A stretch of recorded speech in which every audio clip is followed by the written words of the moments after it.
Halo Sobat Aqua, Assalamualaikum warahmatullahi wabarakatuh. Perkenalkan, nama saya Lucy Adawiyah, NIM 262111058. Di sini saya akan memenuhi tugas mata kuliah Teknologi Budidaya Air Payau dan Air Laut yang diampu oleh dosen Ibu Fitri Silpalen SPI MP. Ya teman-teman, jadi di sini aku bakalan menjelaskan bagaimana sih tahap budidaya ikan kerapu. Nah, ikan kerapu ini merupakan salah satu jenis yang hidupnya bisa di air payau dan laut. Biasanya ikan kerapu ini hidupnya di karang-karangan, dan di beberapa negara tropis ikan kerapu ini sudah mulai dibudidayakan secara komersil. Selain memiliki cita rasa yang lezat, ikan ini juga memiliki nilai ekonomis yang tinggi. Maka dari itu di Indonesia pun sudah banyak dibudidayakan lalu diekspor ke negara-negara luar, seperti ke negara Taiwan, Cina, Jepang, maupun Korea Selatan. Ikan kerapu juga seiring dengan bertambahnya usia ikan tersebut, ikan kerapu akan lebih memakan atau mengkonsumsi ikan-ikanan yang lainnya. Jadi ikan kerapu ini dinamakan juga ikan predator, ikan kecil, dan hidup di antara terumbu karang. Tentunya tersebar di Asia Pasifik maupun Asia yang lainnya. Adapun cara budidaya ikan kerapu sendiri sebagai berikut. Pertama yaitu pemilihan jenis ikan kerapu. Karena kan ikan kerapu ini banyak ya jenisnya. Jadi sebelum kita membudidayakannya, kita harus memilih dulu jenis apa yang akan kita budidayakan. Nah, yang kedua itu persiapan wadah budidaya. Jadi budidaya ikan kerapu ini tidak bisa sembarangan ya teman-teman. Jadi kita harus memilih lokasi yang tepat untuk budidaya ikan tersebut. Yang ketiga itu kualitas air. Nah, kualitas air juga berpengaruh sangat penting terhadap keberlangsungan hidup ikan tersebut. Yang keempat itu manajemen pemberian pakan. Nah, pakan yang diberikan juga tidak boleh asal-asalan. Dan yang terakhir adalah pengendalian hama, penyakit, dan pemanenan. Adapun jenis ikan kerapu yang memiliki nilai ekonomis yang tinggi diantaranya, yang pertama itu kerapu kerang, yang kedua kerapu macan, kerapu tikus, kerapu kertang, kerapu batik, dan masih banyak lagi. Ikan kerapu tersebar luas dari perairan tropis hingga subtropis dan hidup di dekat dasar perairan.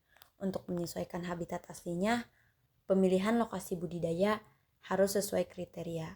Adapun kriteria lokasi budidaya ikan kerapu, yang pertama, kedalaman air pada saat pasang surut berkisar 2-5 meter atau lebih. Yang kedua, kecepatan arus tidak lebih dari 20-40 cm per detik. Yang ketiga, air dengan kadar salinitasnya 15-30 ppt dan suhu 28-30 derajat Celcius dengan oksigen 5-8 ppm dan pH 7,5-9,0 serta amonia dan nitrat kurang lebih 0,1 ppm. Selain itu, lokasi budidaya ikan kerapu juga tidak boleh dekat muara sungai, karena di muara sungai itu banyak mengandung berbagai macam limbah rumah tangga dan akan menyebabkan pencemaran air. Ikan kerapu ini biasa dibudidayakan di KJA atau keramba jaring apung. Biasanya KJA yang dipakai itu memiliki ukuran satu petaknya itu 3x3x3 meter sampai 4x4x4 meter. Pada tahap pemeliharaan, ikan kerapu bisa diberikan makanan pokok yang berupa pelet. Pelet ini sangat disarankan karena dibuat sesuai kebutuhan nutrisi ikan kerapu, sehingga akan berdampak bagi pertumbuhannya. Contohnya seperti ikan kerapu macan mempunyai kebiasaan makan pada pagi hari dan menjelang matahari terbenam. Maka, pakan yang diberikan dapat digolongkan menjadi dua jenis, yaitu pakan alami berupa zooplankton dan pakan buatan, seperti pelet tadi. Selanjutnya, penyakit pada ikan kerapu dapat dibedakan menjadi dua jenis, yaitu penyakit non-infeksius dan penyakit infeksius.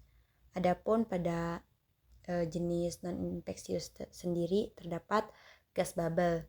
Nah, gas bubble ini merupakan jenis penyakit yang disebabkan oleh supersaturasi gas larut, yakni nitrogen, oksigen, dan karbon dioksida. Yang kedua yaitu blooming plankton. Nah, blooming plankton ini menyebabkan berkurangnya oksigen dalam air. Kondisi ini bisa menyebabkan kematian pada ikan kerapu. Selain itu, kelebihan plankton juga biasa menghasilkan racun. Yang ketiga itu curah hujan. Curah hujan juga bisa menjadi penyebab ikan kerapu terserang penyakit. Biasanya curah hujan tinggi mempengaruhi perubahan suhu dan salinitas. Yang terakhir itu parameter kualitas air. Kualitas air ini seperti pH, suhu, oksigen yang terlarut dalam tambak, dan ini tuh bisa berubah-ubah, tidak terkendali. Akibat dari itu ikan akan menjadi stres dan mudah terserang penyakit. Selanjutnya jenis penyakit infeksius. Yang pertama itu protozoa. Protozoa ini menyebabkan penyakit Cryptorhynchus irritans yang sering disebut dengan Cryptochyrioniasis.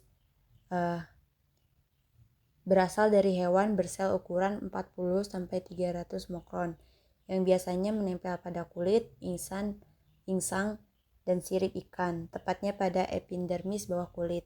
Penyakit ini tuh mudah menular, bahkan bisa menyebabkan kematian massal dalam waktu singkat.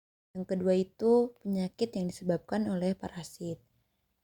Jenis-jenisnya itu seperti flatworm, Crustacea, skin monogenic, trematodes, dan lain-lain. Yang ketiga itu penyakit akibat jamur. Ikan yang sedang kurang sehat dan stres sangat rentan terhadap serangan jamur. Penyakit ini tuh sulit disembuhkan dan tidak bisa dianggap remeh karena bisa menyebabkan luka berlubang di kepala. Adapun tanda ikan kerapu terinfeksi jamur itu sendiri yakni berwarna kulit menjadi putih keabu-abuan. Dan yang terakhir itu penyakit akibat bakteri. Serangan bakteri dapat menimbulkan stres. Biasanya ukuran bakteri ini sekitar 0,3 sampai 0,5 mikron dan hanya terlihat menggunakan mikroskop. Adapun contoh bakteri yang menyerang pada ikan kerapu itu sendiri, yang pertama itu bakteri Vibrio, bakteri Streptococcus, dan lain-lain. Yang terakhir yaitu pemanenan ikan kerapu. Pemanenan ini dilakukan ketika ikan sudah mencapai ukuran panen yaitu 500 sampai 1.200 gram per ekor atau sesuai dengan permintaan pasar. Untuk mencapai ukuran ini biasanya ikan membutuhkan waktu 5 sampai 8 bulan pemeliharaan. Sebelum dipanen biasanya ikan kerapu wajib dipuasakan selama 1 sampai 2 hari agar ikan muntah selama pengangkutan. Mungkin hanya itu saja yang dapat saya sampaikan. Kurang lebihnya mohon maaf. Sekian dan terima kasih.